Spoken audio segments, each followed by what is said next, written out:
Hello, punters, and welcome to a big episode of Locked In. We're back from a little bit of a break. Of course, DJC, you mentioned last week that it got to grand final day, and we benched you. First Group 1 of the season, the Wink Stakes, and we'll call it technical difficulties, but I think more so it was just the Australian patriotism. Is that the word? We're watching the Matildas play, and we couldn't be bothered doing a podcast. Mate, technical issues, all right. Technically, no one cared. Mate, everyone was worried about the Tillies, which was obviously, a massive thing. It was all over the socials. It was getting everyone up and about. There was people in the street wearing the Aussie jerseys. It was, one of those things that I guess everyone just forgets about everything else that's going on in the world, and everyone can kind of dial in on the same thing, and everyone backs the same horse, so to speak. But yeah, speaking of the soccer, mate, that was unreal. I've got, I had my boys wanting to watch it, and George, she's a massive netball fan, hadn't been into soccer. She was on the edge of her seat for the whole tournament. It's just was unreal, mate, and I think they've done a massive thing for the future females coming through. Absolutely. Joining us tonight, Matty Zammit. Matt, you were a big sort of advocate of the football, the World Cup. You're the first one to put the name through yourself last week for Locked In. You had the family come around. They did good, the girls. They didn't get the result, but it was a pretty good experience to get as far as they did. And I don't think we're. A lot of people are saying, "Oh, why are they getting a statue? Why are they getting the keys to the city?" But I don't think people realise how big a deal it is to actually come fourth in a World Cup at a sport that I think you said fourth or fifth, in our country, national sport. So it's a big deal. No, you're spot on, and it is a big deal. But this is not a footballing nation. Although the Matildas have done a lot to change it, I think that's going to be the biggest part of their legacy. But we're not a footballing nation. We're a rugby league and AFL nation, and cricket and all the rest of it.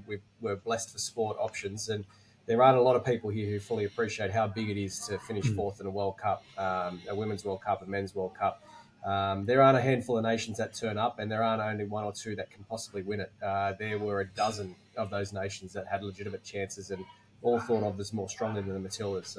They've done amazingly well. I've got two girls that play soccer. They love it, love the game, have always loved the game, and really enjoying getting behind the women's game now. It's absolutely thriving. Put it this way, if obviously Spain won it, if Spain got to the semi-finals of a Rugby League World Cup, imagine that. It'd be in that country, it'd be the whole streets would be shut down, there'd be dancing, it'd be massive. So yeah. I look at it in that kind of aspect. And it's massive for them winning it too, mate. This is the thing, right? So although they are one of the biggest forces in world football, to win that World Cup is enormous for them, and they would celebrate that like nothing else. It's the world game. It's there's nothing more important on the international scale than football, than soccer. So for the girls to be in that deep pool and swim as they did and finish fourth, I thought it was incredible. So they've done really bit of breaking news today too. Did you see who Nathan Cleary has been rumoured to be dating? Yeah, it's got to be a G out, doesn't it? I don't know. Mary Fowler. Photos, taking the dog for a walk together, coffee together. Wouldn't that be imagine if they produced? Holy. Well, she's too good for him, mate. I reckon it's a G up. Got to be a G up. Well, mate, you put it well, Zammit. We're not a footballing nation. We're not a footballing podcast. We are a horse racing podcast. We are a horse racing nation. So we better get into a little bit of racing. The Wink Stakes last weekend, boys. Just a quick sort of takeaway from that. Have you got let's go a horse to follow? We do it on Racing Reacts, but I think this sort of time of year that the good horses are back, we should throw a bit of a black booker out there to kick off the podcast. Fangirl, she got the money over Princess Grace. DJC, I'll start with you as one that sort of caught your eye from the back of the field, or even the winner to stick with. Princess Grace was massive. I thought that was a cracking run. I was a little bit disappointed in Zaki. I watched the post-race report, and if you didn't watch the race and just listen to the post-race where all the jockeys come in and have that little comment, how did it go? And mate, you would have thought all the horses had a 15. It was like a dead heat with 15 horses. They were like, couldn't have gone any better. But mate, I was very, very impressed with Princess Grace. Mo'unga, I think I can finally cut my tyres.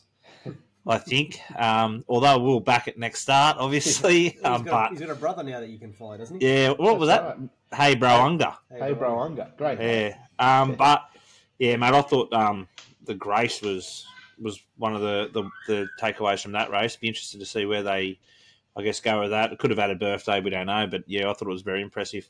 Yeah, I think she's pretty good. Zammit? Yeah, Osipenko, mate. I thought he was outstanding. Really hit the line strongly. I see there's some suggestion he goes to the Maccabi Diva Stakes as a target race for one of the initial targets. I don't know beyond that. Maybe a Cox Plate. Don't see why not. He's going to be one of Waller's leading hopes through the spring. I thought he was fantastic. And, Francesco Guardi poking along nicely there up the inside. Thought that was a really nice kickoff for him with the cups in mind down the track. 100%, mate. Osipenko, you're right. Maccabi Diva next. He's $15 with Dabble. Of course, this is a Dabble sponsored podcast, so all the races, the prices that we suggest tonight are Dabble prices. If you haven't got a Dabble account, head over, use code LEGUP. Follow the links in Spotify, in the YouTube, wherever you're listening or watching that. So get over, copy some bets. DJC, you've got 4,000 pending bets. I think that's a good reason to open a Dabble account. That $15 is great value for a horse that, although the stable, can change their mind. They have been known to change their mind. Having said that, that's where they're heading with him. It will be a strong race, and Mr. Brightside will probably go there, I assume. Alligator blood. So it's not going to be an easy race to win, but he's the fresh blood coming through. And, $15, good reason to open a Dabble account, I would have thought. Mate, speaking of the Randwick card, mate, my probably biggest takeaway of that day was Buenos Noches. I thought that was very, very good win. And I think Blakey or Nick put a post up earlier through the week. Was it the fastest last 600 of the whole day?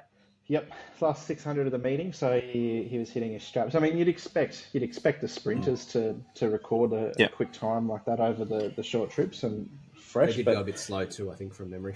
Yeah. He'll be going to the Everest, you think?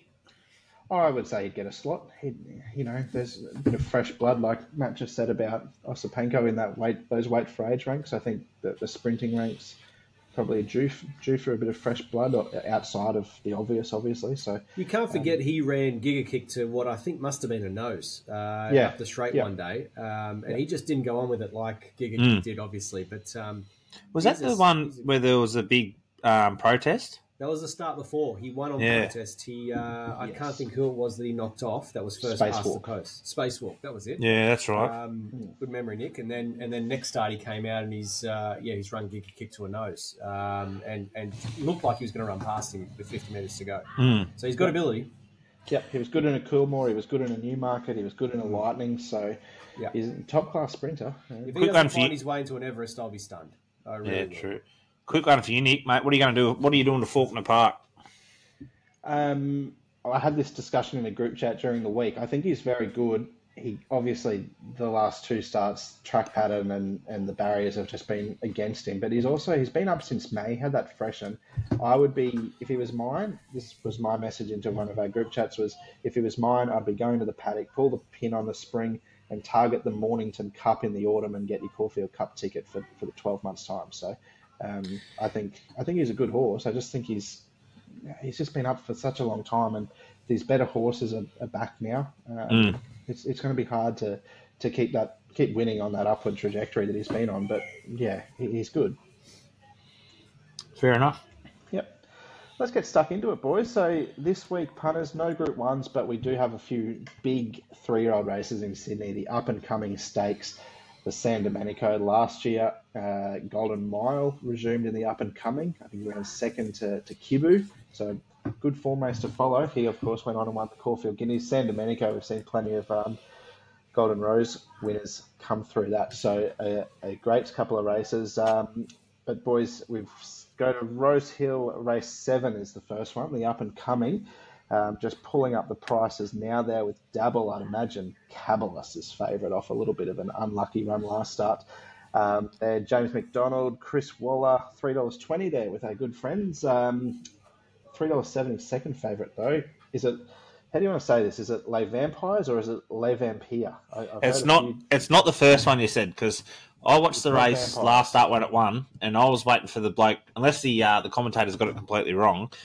Because there was not Les Vampires. It's something Les Vampires or something. It's weird. It doesn't even sound like how it's spelt.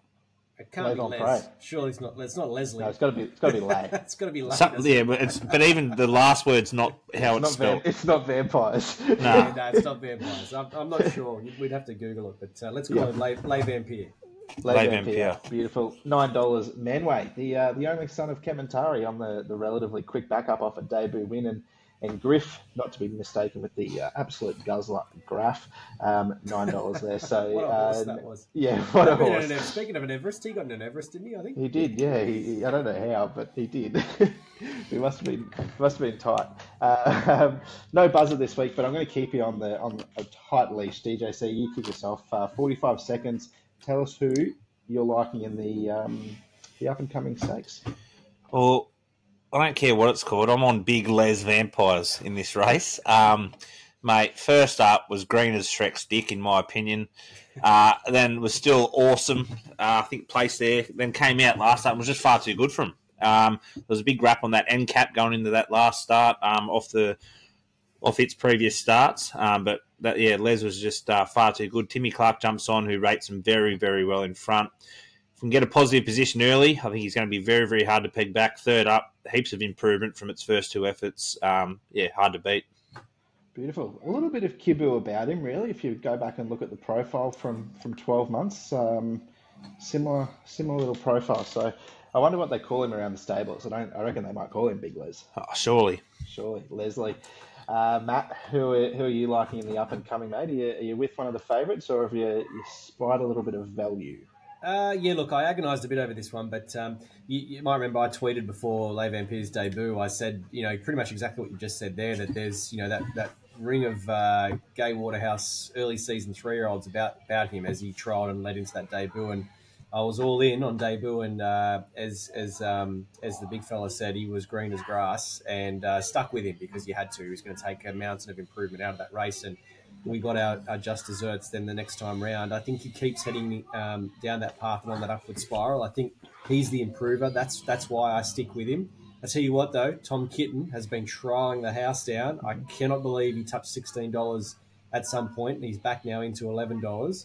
He's got a good barrier, Nash Rawiller on. If that horse sees daylight and is within a couple of lengths of them at the 200, look out. Rosehill, first up, I think you have to stick with Les Vampire, who'll be on speed, and give yourself every sight. Yeah, I like it, mate. I agree with what you said about Tom Kitten. He's sort of a horse that I wanted to find in, like a spring champion or even a derby if they do want to step him out.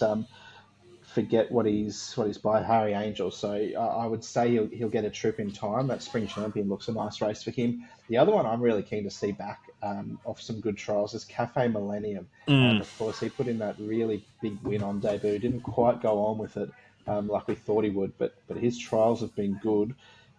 He's just such a big raw bastard. I can't wait to see him sort of get out over a trip. So yeah, I'd rather him at Randwick too. Him and the stable are rather at Randwick, to be honest. They grow a leg at Randwick versus Rosehill. So What about Tata La Vita, Nick? I thought was that the one we? Yeah, Tata La winks to you. Thank you very much. But jury's out off that trial she had the other day. I'm glad I hadn't backed her in any flight stakes or 1,000 guineas market like I spooked her in, because compared to her first lot of trials before she made her debut, she was plain Jane. I don't know if it was just the classic Chris Waller. Riding was on the wall, wasn't it? With her win. Her win was very average. Well, quite possibly, yeah. But I thought she had the right to trial a little bit better because she had that residual fitness that last run in mid-June. So she was only 6 weeks or so between racing and trialling, and she went pretty plain. So, mate, I'll tell you what, Infatuation I think is ridiculous odds. I know its last two starts haven't been the best, but I've you can get 30 to 1 for Infatuation, which I think is pretty handy odds in my opinion. You've got a sick infatuation with Infatuation. I do. I like it. I don't know, something about it. Are you one of the 4,000 micro share owners? No, I'm not. But I've got a few blokes that are involved that send me the updates. I feel like I'm involved. I just don't get paid if it wins. So they've given young Jet Stanley a go in a Stokes race, eh? Because Hildo's in Japan. He might have done the bookings this week. Yeah, well, I guess Rach would have been on it, eh? Very true. Poor Rach. All right, well, no surprises there. We're locking in Les Vampire, but I'll give it to Les Vampires because Big Les. Come on, Les. Zammit wanted to talk for 4 hours. So CJC. All right, move on. Gee whiz. Race 8, the San Domenico, 1100, 3-year-olds again. Good race this. The Instructor, $4.60 favourite. Corniche, $5.50 on the second line there. Kandinsky Abstract, $3 million colt. I think I heard J-Mac, they asked him what horse he was most excited to be with this spring now that Enemo's retired. He said Kandinsky Abstract, so if that's not a push, I'm not here. Undefeated Colt Libertad, $7, introducing $8. This is a deep race. DJC, kick us off, mate. Who are you liking in the San Domenico? Look, tell you what, I'm scared stiff of that Kandinsky Abstract, but I'm going to stick strong here. I'm going to give another go to Instructor. It's unbeaten second up. It's going to have improved a heap from its first up effort where it placed last start. Drops a few kilos. It's going to be looking to be very, very positive early, I think, from the barrier. And I think if you can land in the first couple early without too much pressure, you should have something to give in the straight, mate. So I think the Instructor for me. Not worried about the form out of that first up run? No, mate, I'm pretty happy with it because it actually got us that was one of the locked in multis. It got us home. Got it home, yeah. That little place there. But yeah, like introducing it meets it, I think, better in the weights here, which it finished second introducing. I think it'll lead from barrier 8 and hopefully kick off. But there's some awesome horses. As you said, Corniche, Barber's returned, that Libertad. It's a cracking race. But yeah, I just hope the Instructor bloody gets there first. Keeps kicking. Matthew, who are you liking, mate? Oh, look, you're better off buying a ticket in the lottery. This is a tough race. Look, I don't disagree with what you said there, Nick. I was on introducing in the Rosebud. I thought he was okay, but he was good. Yeah. Introducing held the rail, though, held the leads. They probably brought themselves a little undone. I don't see why they don't do that again, potentially. Drawn inside him again, so he's probably not going to find the rail. Does meet him a little bit better at the weights. They do have that run under their belt, those two, but, the SP of the other, the current price of the other of introducing doesn't suggest the market thinks all too much of it, and that's his form. So I've gone looking for fresh blood, and I couldn't believe the price they opened Kandinsky Abstract, and I couldn't believe the price he came into at $3.50. So I was nowhere near anything. I missed the price, but I thought this is crazy. Couldn't believe he came to $3.50. Now he's back out to $6, which is much more realistic. I'd be happy to have a bet at those odds, that fresh blood. Look, J-Mac, he's probably already starting to build the profile of a colt. These jockeys, they get a nomination at the end of their career, so it's in their best interest to talk these colts up. No doubt that's the motivator there, but I've also got no doubt this is a very, very good colt. Barrier 11, though, 1,100 metres, Rosehill. God knows what he does, where he gets to, what happens in this race. I've got zero confidence, but the fresh blood appeals to me.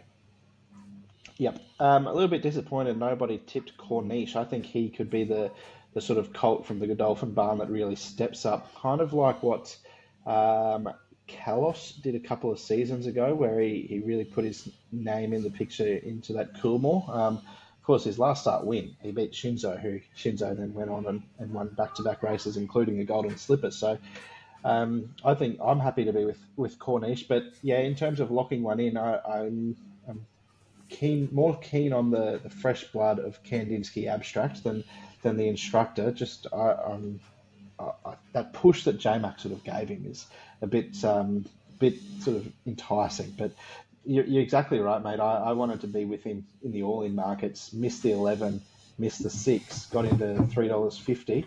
A few places were still around that $5, and then the order of entry came out, and he was about 19th out of the 22 or something. I thought, he might not get a run, so I left it alone. And they went back up, I think, $7 there. So, nice little bit of value if you found it. So Kandinsky Abstract, we're locking it in.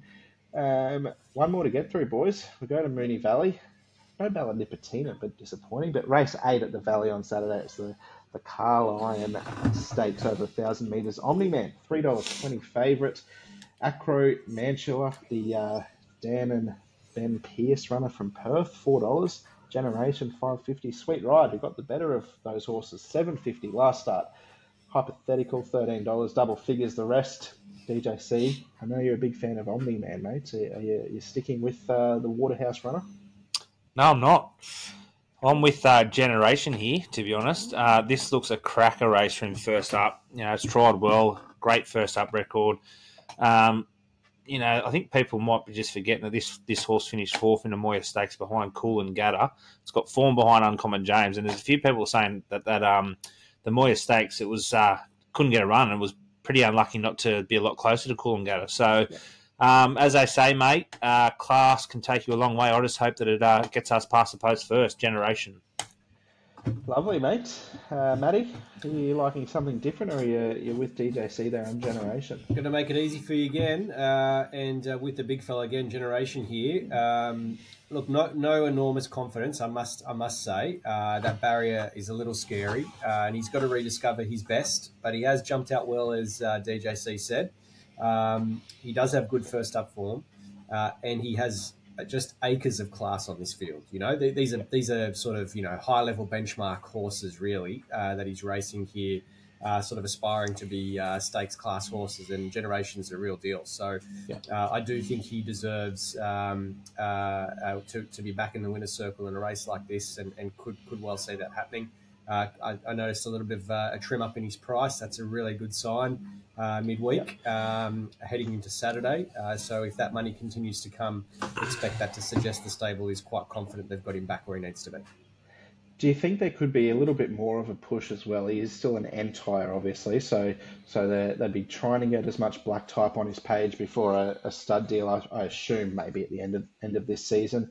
Bella Nipotina, the stablemate, was nominated for this race, had the top weight, but they chose not to accept. Do you think that's a bit of a push that maybe Generation's flying and can get a bit more, some listed status? I think it's listed. Quite possible, mate. Quite possible. I would say his chances of being, a highly commercial stallion are well gone. But he does have a chance to be one of the lower end stallions in Victoria. That's for sure. Yeah. And sort of start a career somewhere at that lower end. And you could be right. They may be clearing that path for him to build a bit more of a profile and find his way into a stud home. Yeah, he's been a good one. That's easy. Lock in Generation. So I love it when you make my job so much easier. You don't have to fight over who's been locked in. So I suppose the locked in multi this week, DJC, we started with you. Well, both of you went Lev on Pier. Yeah, well, I've just done a 3-leg place multi. I've just done all the ads already. You can get close to, boosted over $8, 8 to 1. So that's for the 3 to place. I think that's pretty good odds. In what is a tricky afternoon. Yeah. Yep. Obviously, the sickos will go for a couple of bucks on all to win, and some to win, some to place. But I think that little place multi, getting that 8 to 1, you might get a quick little rocket boost to 10. And off you go. By sickos, you mean you? Yeah, well, that's I do mean that wholeheartedly. That's right. Well, we'll get that multi up by, what are we today? It's Wednesday, isn't it? So this will probably go up Thursday morning. So Thursday afternoon, get over to the leg up on Dabble. That'll be there. You can copy the bet. We got it home, the most recent one we did, so that was good. About $7. Are we allowed to put in a complaint of the bloke who keeps putting the Manly same game multis up on the Dabble account for the leg up? Oh well, mate, it's hard overhead, isn't it? Yeah, but are we trying to build the audience or get people to delete us?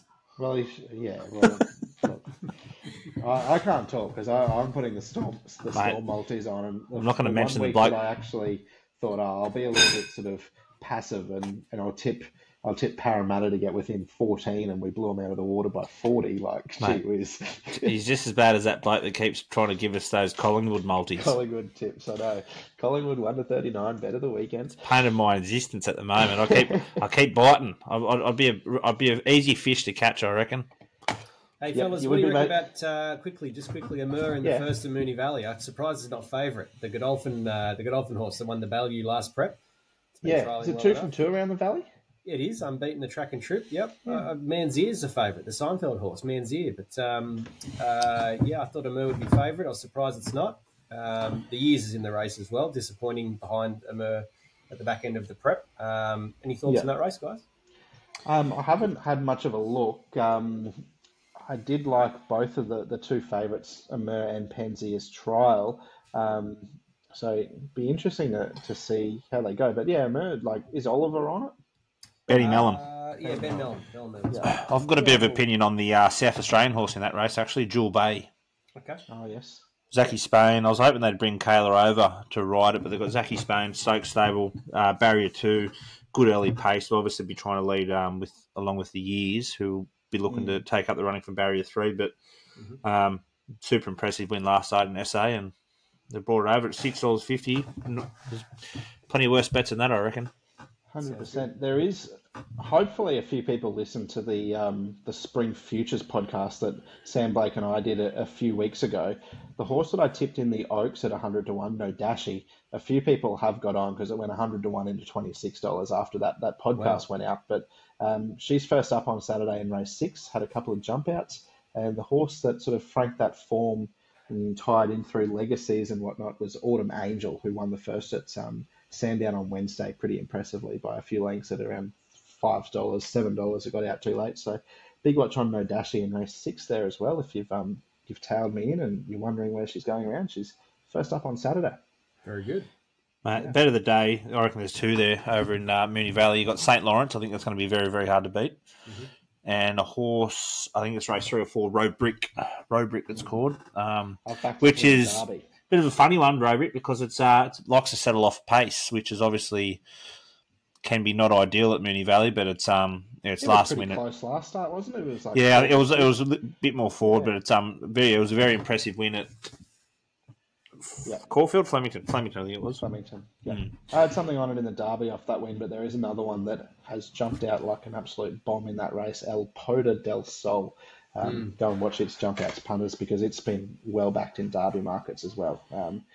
But I think we might leave it at that, boys. DJC, are you on tomorrow night, Thursday night? I don't know. I haven't heard from the big dog. He's too busy for me at the moment. He is busy. What's Wok doing these days? Maybe you get Wok. Maybe he's just playing nighttime soccer and living his best life. I'll Wok. We've got a bit of a group chat, obviously, with all the leg up boys, and he put a post up. I was actually on my way home from work, and he put a post up earlier saying, I can't wait to get home and play nighttime soccer tonight. And I said, mate, our lives are going in two different fucking directions. I said, I just can't wait to get home, have a beer. I'm busted, and he wants to go and play nighttime soccer in winter. You can have that, mate. I played a bit of nighttime touch footy tonight. Scored a meat try. So the anytime try scorer punters, they were cheering because I would have been about 40 to 1, I reckon, to cross the paint. But last time I played a bit of late night touch, I got arrested. And there was no. Well, I got 5-a-side tomorrow, so mate, you need to get your ass into gear, DJC. Get some I've mate. Just signed. I'm playing a bit of OzTag. I've joined a little bit of an OzTag team with a couple of dads. So very good. Nice. Good on you, mate. See how we go. Thanks for that, punters. We won't bore you too much longer with what social sport we're all playing, but check out that Locked In Multi. Get over, make a Dabble account, use code LEGUP and get punting, because it is a good little app. Plenty of rocket boost, plenty of people that you can follow, and cheer on. Only 3.5 hours until the rockets get reloaded. So reloaded. Happy days. Set your alarm, DJC. Yeah, 12:01, 3-leg Locked In Multi. Thanks, punters. See you later. And that's what sucks though. Obviously, boys.